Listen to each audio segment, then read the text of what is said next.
How to covert 1065 to 1120s in Drake software.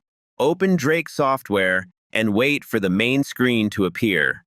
Go to the Tools menu at the top of the program.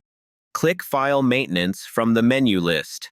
Choose the Change File Type option to open the conversion window. Enter the client EIN or search for the partnership client file. Select the correct client return from the list shown on the screen. Click Continue to move to the Return Type selection screen. Review the list of available tax return types.